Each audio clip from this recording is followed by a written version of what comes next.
Hello everyone! Welcome to another episode of It's All in My Headset, a new web series exploring the mental health experiences of those within the gaming world, from the individuals that play the games to the ones that make them. We are aiming to raise awareness of mental health one level at a time. As one of the clinical board members, we are also partnered with Safe in Our World, which is a mental health charity dedicated to raising awareness and fighting stigma of mental health within the gaming industry. They support gamers and game developers across the globe. Practical tools, training, and resources covering burnout, toxicity, self-advocacy, well-being, and much more. And you can find out more about them at safeinourworld.org. I am Sheila, used to be known as Shellder. I am your host. I am a full-time therapist, part-time content creator, I guess, now that I make these videos, and I used to be a Twitch streamer. I'm actually joined today by a real IRL friend of mine, a fellow clinician and therapist specializing in dialectal behavioral therapy. She is a Twitch streamer,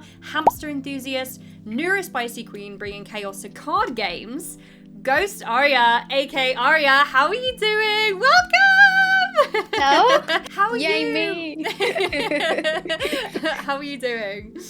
I'm alright. Yeah, how are you? Good to be here. Yeah, I'm so, honestly, like, when I was thinking about the show, you were one of the first people that came to my head of, like, who I wanted to talk to, because I just feel like you have the content creation background, but you're also a practicing clinician, and I think it's always interesting to find individuals who kind of find a way to mediate the two.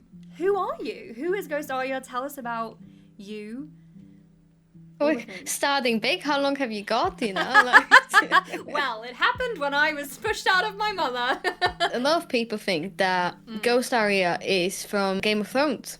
Oh, because of Arya Stark? Because Arya, and then is it the wolf or the dog that's called Ghost? So everybody's like, ooh, you got that from there.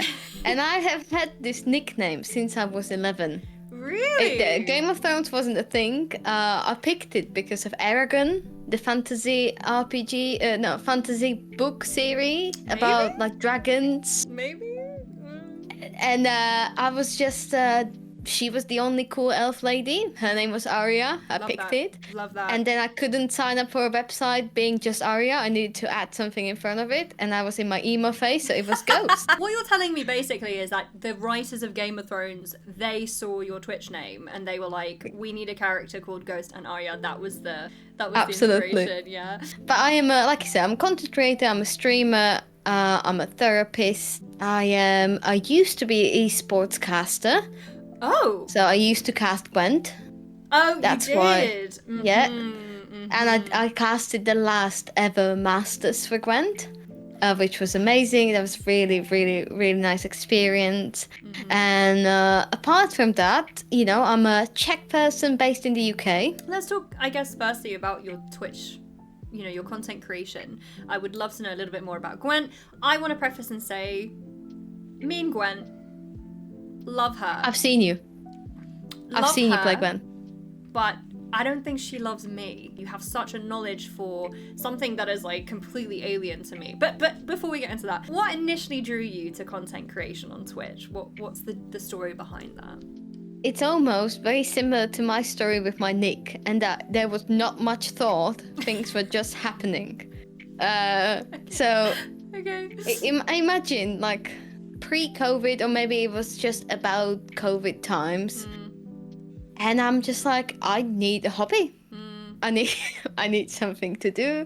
And I always kind of wanted to do some sort of content creation because I guess I just really like talking to myself. Like, I love a good, yeah. or I like when people listen to what I've got to say.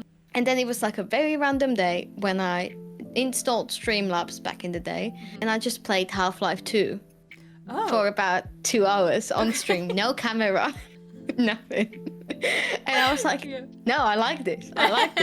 So as I was kind of doing my first Gwent stream, because then I picked, it's gotta be Gwent.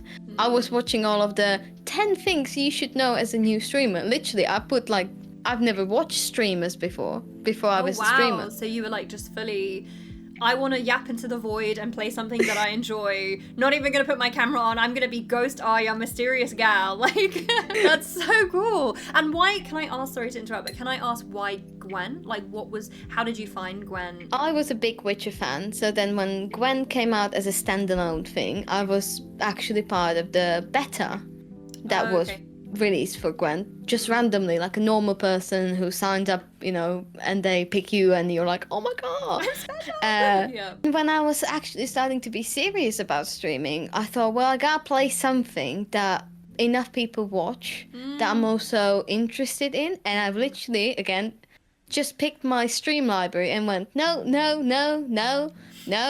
and then Gwen was an active category at the time, and I was like, yeah, that will do. Like, I know that doesn't sound like the most, oh my god, I was always passionate about card games. No, I wasn't. No, but I kind of love that because it sounds like you kind of you fell into the passion of it, you know? So was Gwent your main focus of streaming for a while? Yeah, so I think the first 2, maybe even 3 years, it was Gwent only. Oh, and it was intense. Like, think about this. 5 hours. Just think. No, I don't want to think about it. I don't want to think about it. It's too much. No, think about it, right? I have never played a proper card game before. That means I didn't understand any of the lingo. Okay. So while I'm streaming, I've got my dictionary on the other screen. I'm trying to figure out what the chat's trying to tell me. But somehow I got to pro rank, I think in the first month. And I was like, well, I might as well keep doing this. You just have like a natural knack for it. Like. And then it was, 4 to 5 hours of Gwent 3 times a week. You know, Gwent really was such a magical community when it was active, because sadly Gwent is now dead. It's no longer supported, it's no longer getting any new cards. It was just so good. There were so many people. People were genuinely interested in the lore, in the cards, in just doing community tournaments together. And I think what it brought me was getting to know all of these people, meeting my husband, by the way, right? Because we met playing Gwent. Now it's left me with a platform and community that watches me play things. Even though the game had shifted, you still had a foundation of people that were, you know, able to connect with you over various things. What sorts of games do you play now? I often think of my taste in games as like sad dystopian indies. If it's sad, if people are dying and your choices matter, then I'm probably enjoying playing it. You'll probably have 200 hours in it. Yeah, like, you know, my favorite games are games like Papers, Please, or Oral, or Do Not Feed the Monkeys. Oh, I've heard, yeah. A lot of like just, will I let this person pass or will I kill them and I will feed my family? I love control. It's like... And I love games that simulate jobs. Really? Like oh my god, when I was in high school, I played over 300 hours in Cook Serve Delicious. And that's literally just chopping things and making them into food. There's something so satisfying about Job Simulator. If there was a game based on giving therapy, or like, I feel like there's a gap in the market there. I don't know how ethical it would be, but like, I played Vampire Therapist recently, and that was actually it's like based on real CBT, and you're a vampire CBT therapist, and it uses like CBT techniques. So that was like the closest role-playing game. But I love that. I love that for you. It sounds like you've really evolved. I mean, I know that you said that you kind of fell into Twitch, and it sounded like it came at the right time for you. Obviously, we're talking about mental health, and I know that you have a lot of lived experience with mental health that you're very open about, and I'm super honored that you'll be talking about that today, because I think you have a lot of really interesting things to say. Could you share a little bit about your personal journey with mental health? I know that's probably a big question, so just start where you feel comfortable. Part of my story is finding the right label or finding the right community in mental health to actually feel like I belong. I feel like I was always quite an anxious kid. You know, if you were ever to meet me when I was little, I have a picture from the first grade. Christmas picture, and all the kids are like dressed up in their festive whatever, and I'm there in my black velvet dress going like It's like, don't talk to me, Mum. It's not a Please phase. leave me out of this. Yeah. That's so sweet. I think I kind of fell under the radar. Part of it being I was always quite a good student. You will see a pattern very quickly that I do a lot of things quite impulsively. So when I was 15, I signed myself up for boarding school. Myself. I was just like, hello, my name's Arya. I would really like to go to your school. Okay, wait, I feel like I need a little bit of a context. So, I'm a little bit impulsive. A little bit, but also I always quite wanted controlled environments, which is really why I interesting that you wanted love- boarding school. Yeah, also why you love job simulation games. Exactly. Right? Yeah. So, and then and being in boarding school was heaven because it had a schedule, it had a map, and it had the same schedule all the time, every day. I didn't have to worry about what I wear, what I do.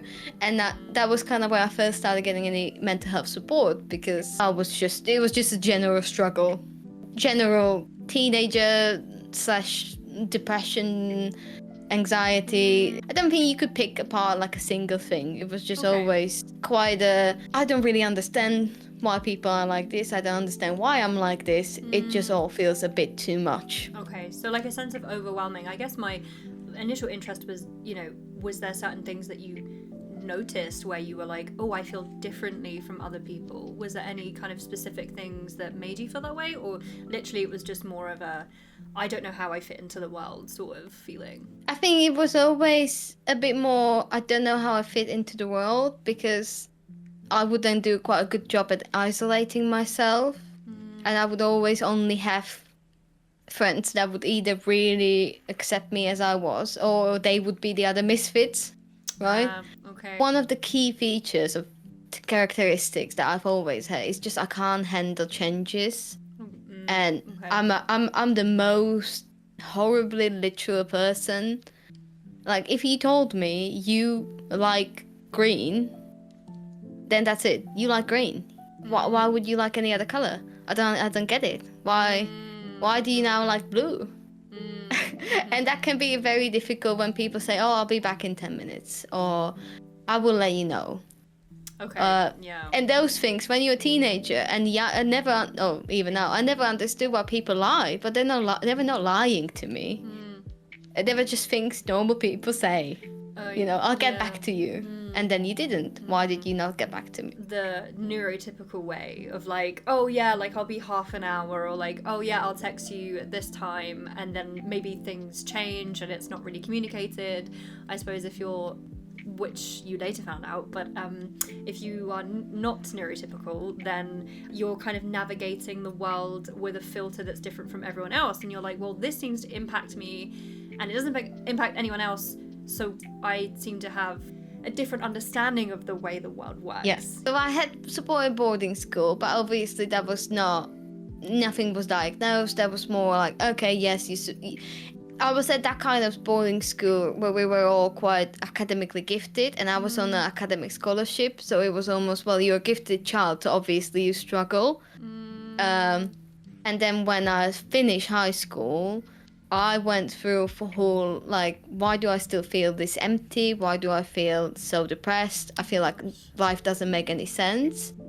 And went to a psychiatrist, because you can just call and book a psychiatrist back home. And they were like, you could be bipolar, you could be, and I was like, I don't, why would I be bipolar?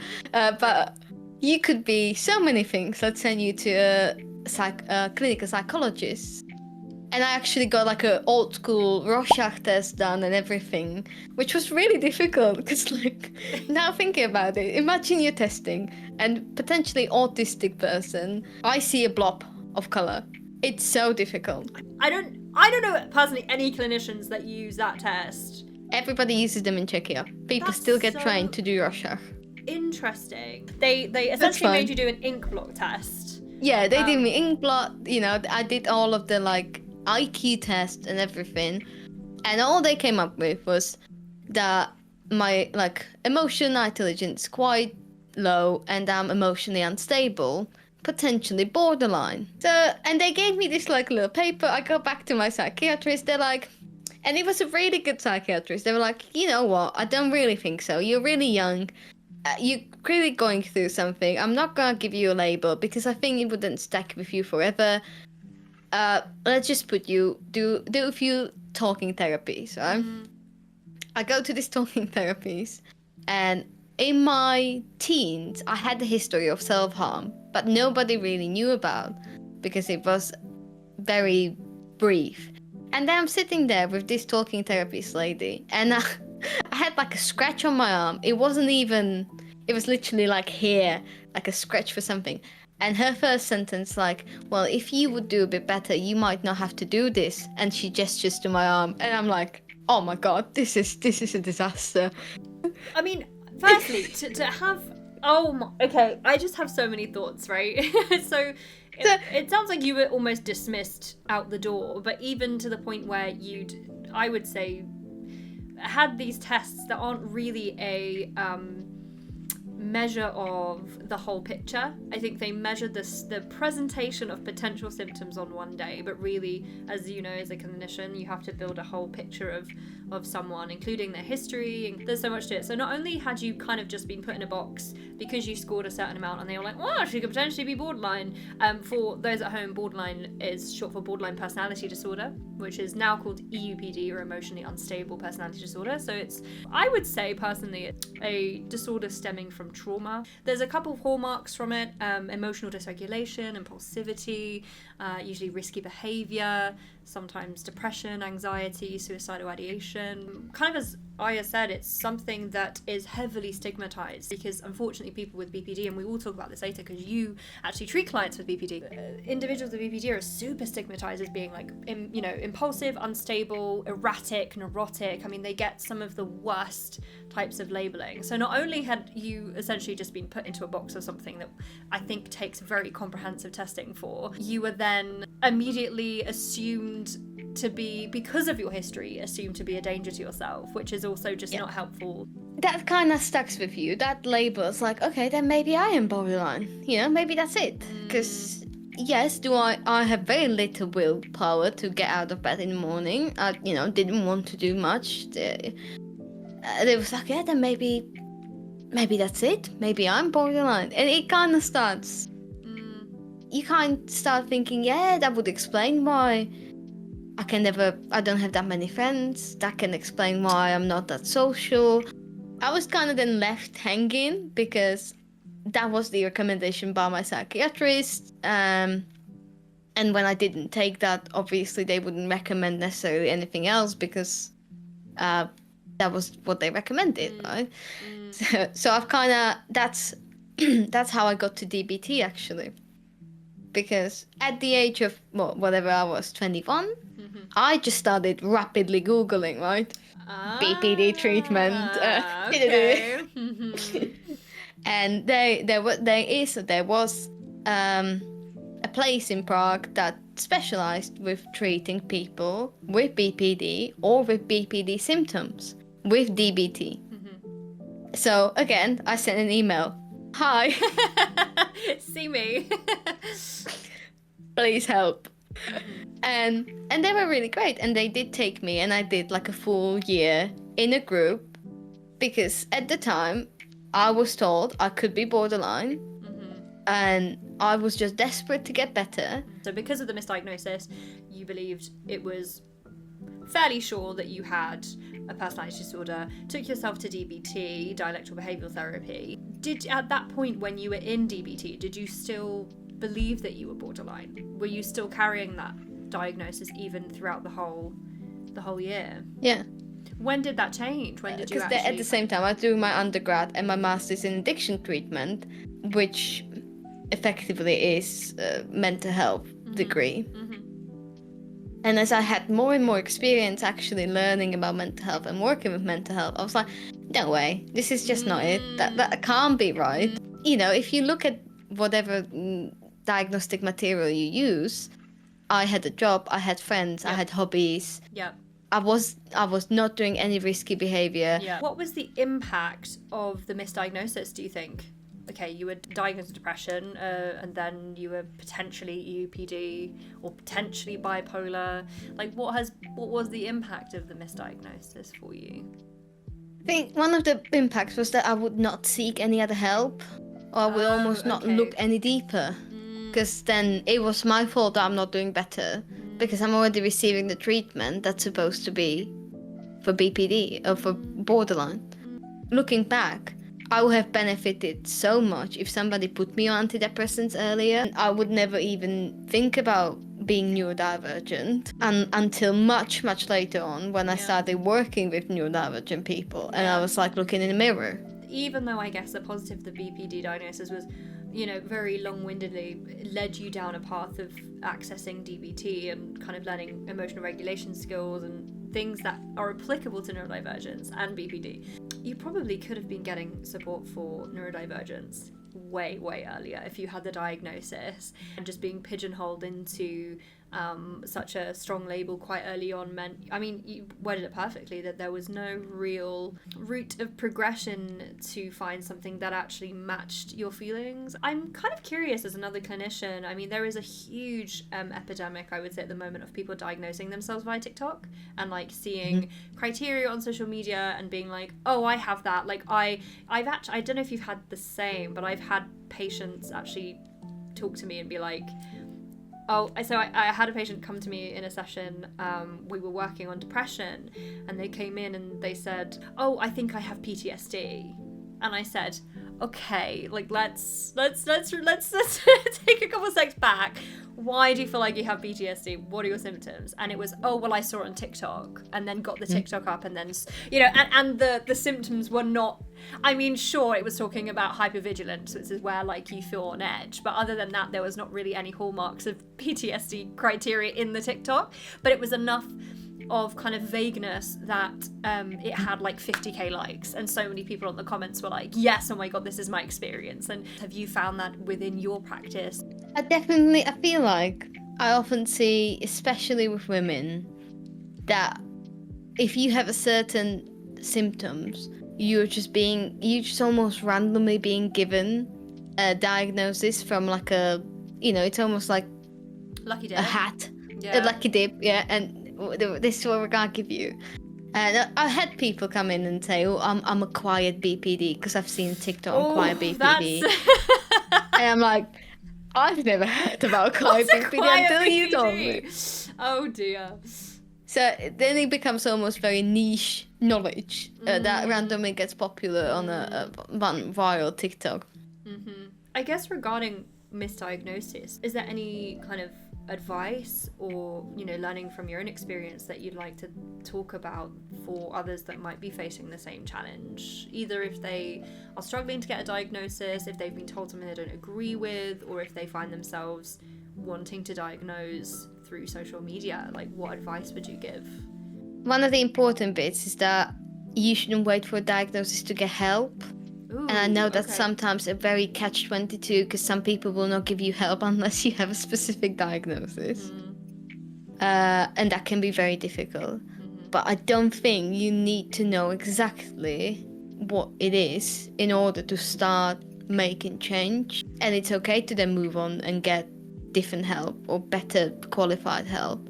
So that would be, I think, the best advice I can give. And when you mentioned social media, I think that's a horrible idea. I personally hate that mental problems became a trend. Oh yeah, it's not. And it can be great to find a community, but like you said, when you highlight a specific aspect of a mental problem, then almost most people can, to a degree, just see themselves in it. I don't know if you know, there's like a when I studied things. There's like a graph that shows like healthy people, neurotic people, and then like certain personality disorders, then other personality disorders. Maybe? And then at the bottom is like psychopath, right?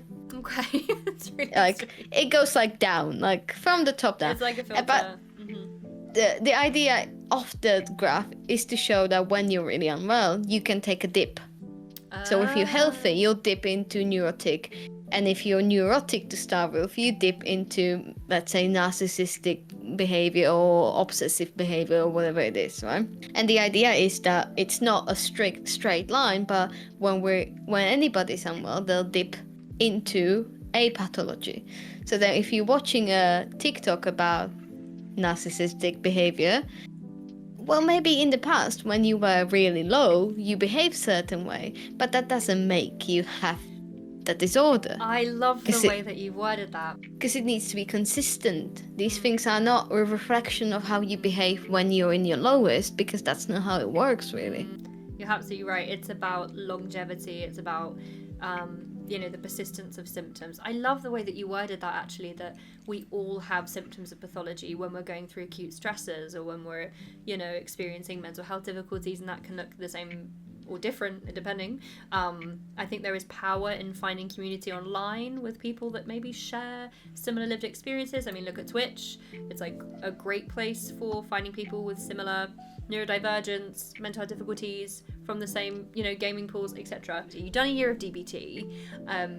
You were like, oh my god, I don't think I have EUPD after doing a lot of training. What led you to specialise in dialectal behavioural therapy? And could you tell us a little bit about what it is for those who don't know? Yeah, I'll start with what it is and then... Yeah. The DBT, dialectical behaviour therapy, is in a way still connected to CBT. I think it's okay to put it in the same bundle because it is still very skill-based, very behaviour-based type of therapy. The differences, or where it comes from, is originally there's a lady, Marsha Linehan, who was misdiagnosed actually. But she was very frustrated with the lack of care she was getting and rather lack of treatment, which then eventually led her to develop, with help of other people, DBT. And DBT, I like to think of it as a CBT with like a sprinkle of spirituality or sprinkle of gentleness, because a lot of DBT kind of has roots weirdly in Buddhism. That's so interesting. So DBT's got 4 main pillars, and that is mindfulness, that is distress tolerance, emotion tolerance, and then interpersonal relationships. So when you go into a DBT group, you will usually go through like week by week, one skill at a time, until you build this whole bundle of skills in these 4 pillars of these 4 groups. And the idea is that it not only builds life worth living now, but long term. So, and why I say a little bit of Buddhism is because there is a lot of mindfulness, and mindfulness can be very close to meditation at certain points. Yeah. And there is a lot of acceptance and just, I still remember, because DBT has a lot of handouts that you give to people, and one of the handouts has things like stop and smell the roses, just let things be the way they are. In its core, it's a very practical modality that just gives you, common thinking errors, common myths about relationships, how to ask for stuff, how to say no to stuff. There's even like a mini game when you're supposed to count numbers, like how many points have you got to say no to a certain degree. So you go, is it my right to do this? Yes. Has this person done something for me in the past? Yes. So it's a very practical therapy. I think for me it was being part of that group, learning all the skills from DBT. I then volunteered as a peer for another year, because we had people coming in as peers, being part of the group, which I think was a really good, just an overall really good thing. And then there was a new service opening, so there would not be a crossover with people I worked with or people I volunteered with or whatever. And I just thought, this makes so much sense. I actually can do this. It's not, and I mean no offense to any other therapist, it's not just sitting there and being quiet, because at the time I was like, I don't think I can be that kind of therapist. Please just give me something I can actually learn, and give to the people. I wonder if a lot of people at home would also kind of relate to that, but the idea of certain therapists being a blank slate and being very Freudian in the way that they present, you know, that they're kind of sitting on the chair with the leg up and the notebook, and they're not really saying anything, and they're just judging. And I feel like that's such a prehistoric way of like interpersonal connection. I think the therapeutic rapport is so important to have like two living, breathing people in the room. I very much, I mean, I'm sure you do as well. We, as CBT therapists or DBT therapists, we really try to, you know, allow the person to make the change, because I think that's when the change is going to happen. I also find it hard not to be myself in the room. I find it hard to not want to be engaged and be collaborative with them. But alongside that, I was doing, and I am a trained systemic family therapist. So that's my big modality that I did. History with that. Most couples or like families, I'm not great with kids under 13. Like, I just miss too much of the social clues there. I'm just like, what do you want, screaming child?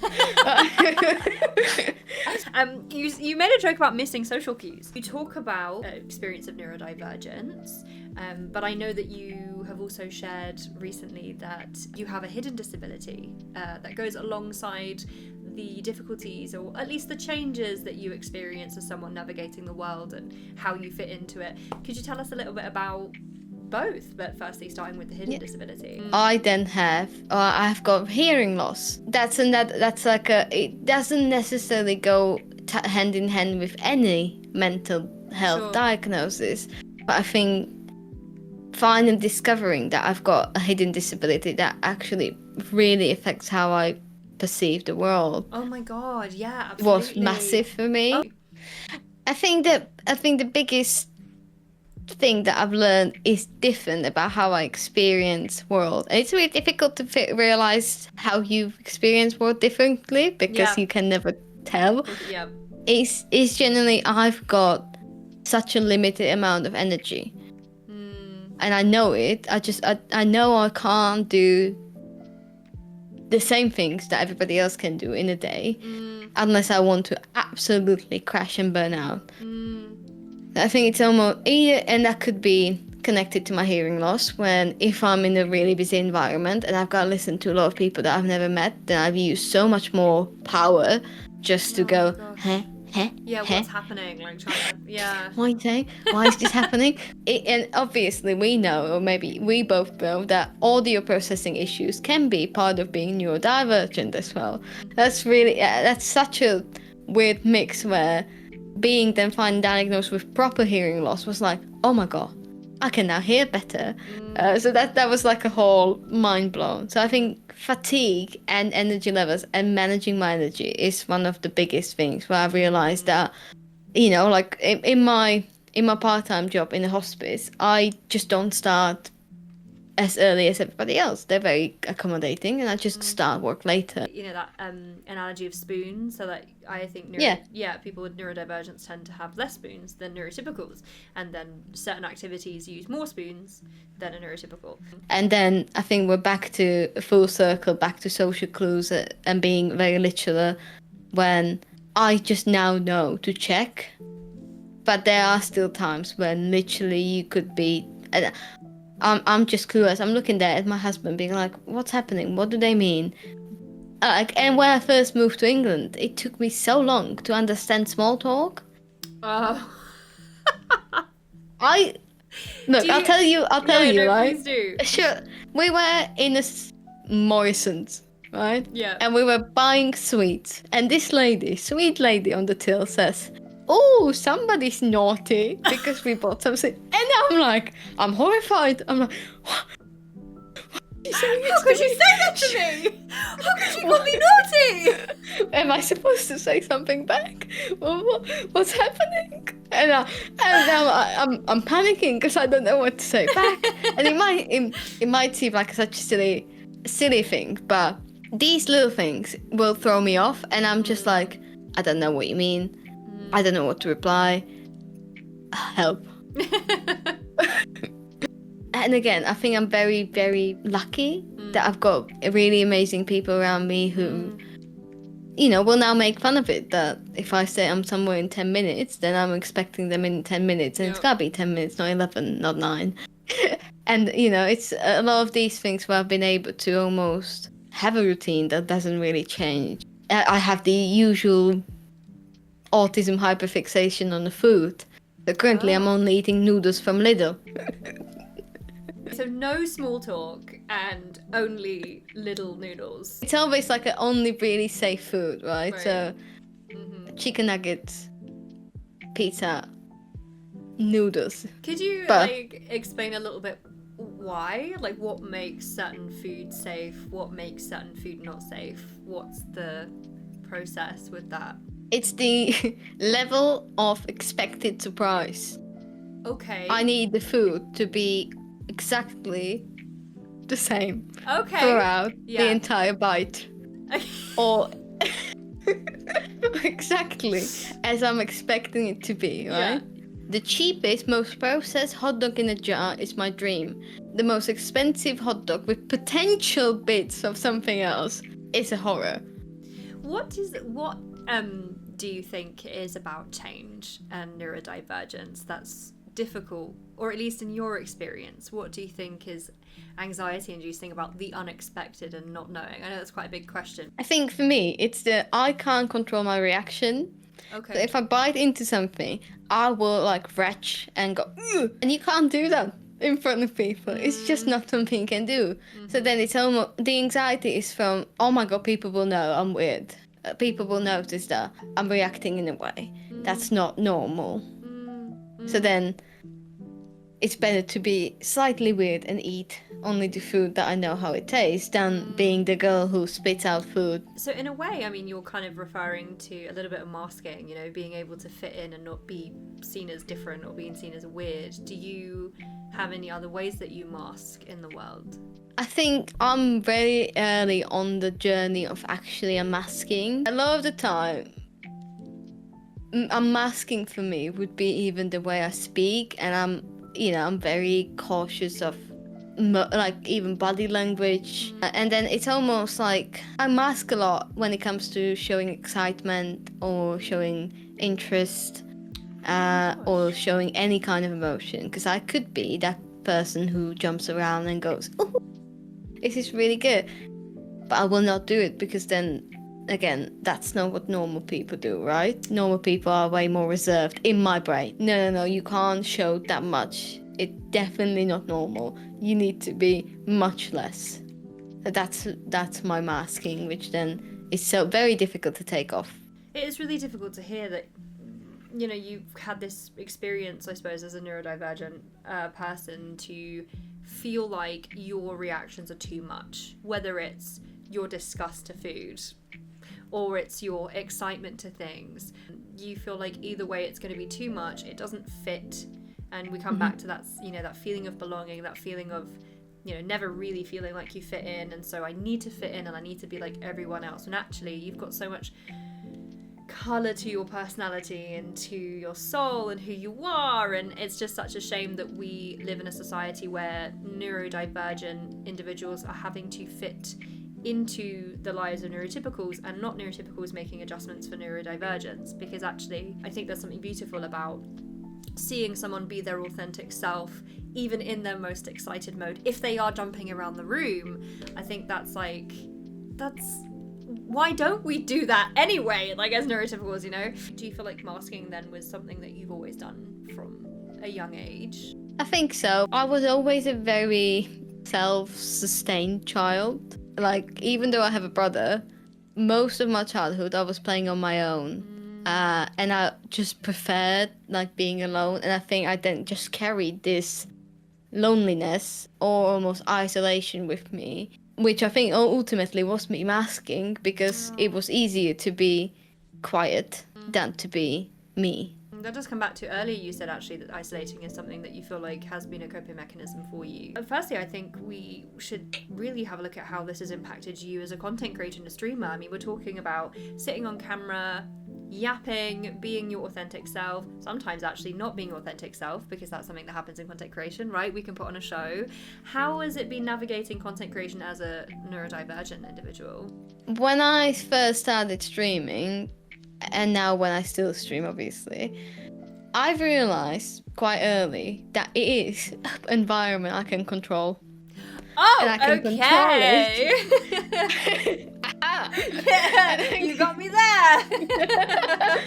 Because if I behave a certain way and I almost, I either discipline or promote a certain behavior in my community, that's the community I will have. So I was really worried early on, I'm not sexy enough, I'm not like a flirty enough streamer, because I'm not. I don't talk about sex on my streams. I don't do like sexy, whatever. Like, see, that's my impersonation of a neurotypical. That's so funny. No, that's fair. So you have very like PG space. I think we know that a little bit on Twitch there is communities where they're a little bit more spicy. And that's fine. That's fine. And that's because they're good at it and I'm not. And so I've realized, oh my god, actually, if I'm like this and I cultivate how we talk to each other, then my community can be a place where I can be me and other people can be them. And it's safe because I will ban anybody who's not making it safe. So very strict boundaries, yeah. And like you would not, the amount of time I had somebody come in and be like, oh, hello. And I had hello, sexy Russian lady, for example. I still remember it. I was like, oh, what the fuck? Really random things or really inappropriate jokes. And I would say, look, this is not the place to do this. If you want to be involved, you need to be involved nicely. And those people are still in the community. Yeah. And it's like, oh, so it can work. It's almost about what you allow as a content creator for your community to be back. And I really stand by it. I feel like people who have maybe more what we could call toxic communities, it is a reflection of the content or how they treat their community. I think it's almost back to, I always really struggle with, I've said I'll be live, so I now need to be live. No matter what's happening, because it's part of the routine. I will always be live, because how could I not? Like, that's what I've said. So it can be very difficult for me to learn to take a break or do something differently based on how the day goes, because if I've already planned to be live, then that's how it needs to be. We've had a couple of guests on the show that have actually spoken about their experience with having mental health and streaming and the impact of that. I mean, one of the things is that you're saying, actually, even when maybe I don't want to go live or I'm having a time where I could not go live, I still feel the need to because I've said it, and that's the kind of the structure that I function with. Can streaming have any sort of other impact on your mental health? I think overall it has a really good impact on me, in the sense that I am connected to people. Like, even in the times when I'm very lonely and when I feel like nobody likes me, because like after we hang out today, I will be like, Shellder hates me. Everything I said is horrible. Sheila thinks I'm the worst person on planet Earth. Right? So that's just a normal process about after hanging out with anybody.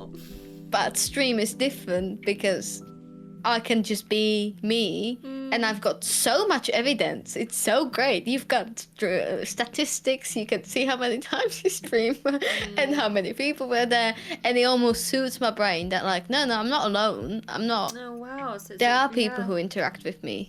It's okay, you know. It's a real point of connection for you. I think I only had a few streams where I felt worse after the stream than before. And it was usually because I knew why. But on an average, let's say 95% of streams, when I'm finished, I'm like, I'm glad I did this. This was good. I did something lovely. I enjoy. That's so lovely. I mean, it sounds like it's had such an impact for you then, in terms of connection. Even the numbers and the stats, actually, they're more of a comfort to you. I feel like that's actually quite a rare experience, but it's lovely to know that that's actually something that does help people. I know in my experience when I was a streamer, I mean, I would get the same way that you would walk away from a conversation being like, oh my god, that person hates me. I would walk away from streams being like, that was the worst stream I've ever done. This went wrong. This number wasn't like this. I'm clearly doing something wrong, or this game didn't work. I need to go for longer tomorrow. And it kind of became a little of a self-punishment. So how do you maintain like a healthy relationship with streaming? It reminded me early on when I started streaming, I would stream from my sleep. That's how much it was in my brain. Like, as I fell asleep, I would then sleep talk, stream. Hi, chat, how you doing? That's how much it was occupying my brain, like, the first half a year. Like, I think when you see me in the early clips, I was so rigid. I was so not relaxed. I was just like... But I think I've changed my goal. My goal is to play the game and hang out with the people I know will show up. That's my goal. If they don't like it, they can watch something else. I love that. It's more about you. It's more about what you want. It's more about the safety that you're bringing yourself. I think that's absolutely something that many people can relate to that are streaming, that are probably like, how do I maintain this as something where I don't get in my head about it, and it's actually just like continuing to do it for you. Wow, I mean, what a journey you've had, considering all that you have experienced as someone with a range of mental health difficulties, going through, you know, not really having much support, building your own community online, you know, within boundaries, building safety online, and now being a clinician that is using your experience to help other people. What is one DBT skill that you think would be beneficial to everyone? It's a skill that I genuinely use all the time, and it's one of the interpersonal skills. Okay. And we call it the dear man skill. And I'll walk you through it very, very briefly, right? Tell me. The idea is that whenever you ask for anything, you're supposed to follow a structure. And you first describe what you want, then you express how you feel about it. You describe context, express how you feel about it, then you assert that, okay, ask for the thing you want, and then you reward. So let's say, Shellder, I can see a plushie behind you. I don't have that plushie, but I really like that character. Do you think I could borrow it for a week? If you borrow me that plushie or lend me the plushie, I will also buy you a bar of chocolate. Okay, sure. And you can have my plushie, just get me chocolate. I'm fine with that. Take it. Take it all. Take it. Thank you. And the idea is that you actually tell people what you want and why you want it and what you gotta do for them if they do it. Why do you think that's so helpful? Why do you think that's so transferable as a skill for people? Because people don't do it. So I think a lot of the time we almost feel like we've got this idea how a person's gonna react, or we have this idea of a world. When I say imagine an apple, we're already thinking about two different apples. So this, you know, this skill almost takes that away and strips it all the way down to be as clear as possible. And I feel like if people were clearer when they talk to people, it would be so much easier. It's like assertiveness, you know. I do assertiveness with some clients, and it's about assertive communication, which is like, okay, you've got passive on one side, you've got aggressive on the other, you know, one is submissive, one is quite domineering in the conversation, and then assertive would be kind of the grey, would be being respectful and being kind, so not being aggressive, but also not being passive, asserting your boundary. Actually, I feel this way, or I need this from you, you know, because I feel like it would XYZ. And, you know, thinking about little Arya back then, writing frantically to boarding school, let me in. What would you tell her if you were in a room with her right now? You know, what kind of advice would you give her, or what would you say to her at this moment? I think the main advice would just be to be a bit more forgiving to me.